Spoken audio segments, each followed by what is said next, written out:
महफिल यारा में आपका खैर मकदम है। इस बार मेरा ये कॉलम फ़िल्म पद्मावत के सिलसिले में है, जिसके ख़िलाफ़ राजपूतों की एक टुकड़ी खड़ी हो गई है और मुखालिफत कर रही है और सड़कों पर एहतजाज मुजाहरे हो रहे हैं। सिनेमा हॉलों को तोड़ा जा रहा है। डिस्ट्रीब्यूटर्स भाग रहे हैं, हाथ खड़े कर रहे हैं कि हम फ़िल्म को रिलीज़ नहीं करेंगे।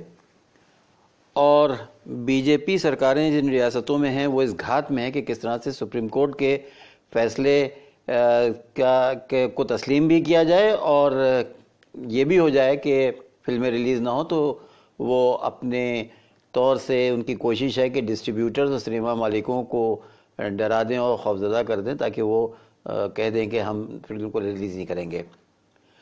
हम हिंदुस्तानियों की अब ये आदत बन चुकी है कि हम अदालत के फ़ैसलों को अपनी नीयत, मोहब्बत, तासुब और ज़रूरत के मुताबिक मानते या इनकार करते हैं। फ़िल्म पद्मावत के सिलसिले में सुप्रीम कोर्ट के हुक्म के बावजूद हंगामा है बरपा। सड़कों पर करनी सेना के जाबाज सिपाही तोड़फोड़ और पोस्टरों को जलाने का काम अंजाम दे रहे हैं। हकीकत यह है कि मुतअद्दिद एहतजाज और मुजाहरों से एक लीडरशिप उभरती है जो अंजाम कार सियासत के मैदान में सरपट घोड़े का काम करती है। यही क़यादत सियासी पार्टियों और सियासी निज़ाम में अपनी मौजूदगी से फ़ायदे उठाती है और फिर किसी असम्बली या पार्लियामान की नशिस्त पर कब्ज़ा करने की कोशिश होती है। फ़िल्म पद्मावती की मुखालिफत में पहले तो करनी सेना ने राजपूतों के एक तबके को उकसा दिया। शायद उनको ये मालूम था कि फ़िल्म में अंबानी भाई की दौलत लगी है और उनके इदारों की काविशों से फ़िल्म मुकम्मल हुई है। चुनांचे सड़कों पर हंगामा आराइयों में जब कामयाबी मिलने लगी तो मुजाहरों का दायरा बढ़ा और ये फैलाने की कोशिश की गई कि राजपूतों की आन बान और शान पर बाइस्कोप वालों का हमला है। लीडरों ने इस पूरे एहतजाज में अहिंसा, अदम तशद्दुद की बात बार बार कही, नारे बुलंद किए, मगर मंजरनामा बरक्स था। यानी तोड़ फोड़ भी हुई और तशद्दुद की लाठियाँ भी चली।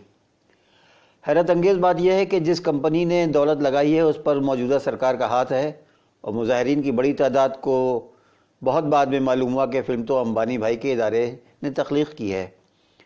पहले वो यही समझते रहे कि संजय लीला बंसाली की हिदायत में फ़िल्म पद्मावती में पैसा उन्हीं का लगा होगा। बहरहाल अब सूरत हाल ये है कि फ़िल्म पद्मावत को सुप्रीम कोर्ट ने रिलीज़ के पूरे हिंदुस्तान में इजाज़त दे दी है, मगर करनी सेना के लीडर किसी हाल में फ़ैसला तस्लीम करने के मूड में नहीं है।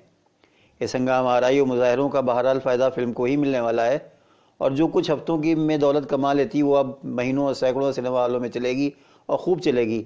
मगर सुप्रीम कोर्ट के फ़ैसले की धज्जियाँ उड़ाने वालों को ये समझने की ज़रूरत है कि आला और अदना अदालतों के फ़ैसलों को तस्लीम करने या इनकार करने के पसे पुश्त कानूनी एहतजाजी कारगर हो सकते हैं। तशद्दुद किसी भी समाज के लिए ना अच्छा है, ना उसकी सरेदस्त ज़रूरत है। इस पूरे वाक़े में बीजेपी का रोल मुश्तबा और दोहरा है। उनकी पोजीशन साफ छुपते भी नहीं, सामने आते भी नहीं वाली है। मध्य प्रदेश, हरियाणा और राजस्थान के वज़राए आला की ये कोशिश है कि सुप्रीम कोर्ट का फ़ैसला भी बरकरार रहे और सिनेमा हॉल के मालिकान इतने खौफज़दा हो जाएं कि आज ख़ुद फ़िल्म की रिलीज़ से गुरेज़ करें। सरकारी और इंतज़ामी सतहों पर यह कोशिश जारी है कि सिनेमा हॉल वालों को डरा दो और धमका दो, समझा दो कि भाई तुम इस झगड़े में क्यों पड़े हो, खुद इनकार कर दो। बीजेपी ये चाहती है कि सांप भी मर जाए और लाठी भी ना टूटे। इसको कहते हैं चाणक्य की खोपड़ी।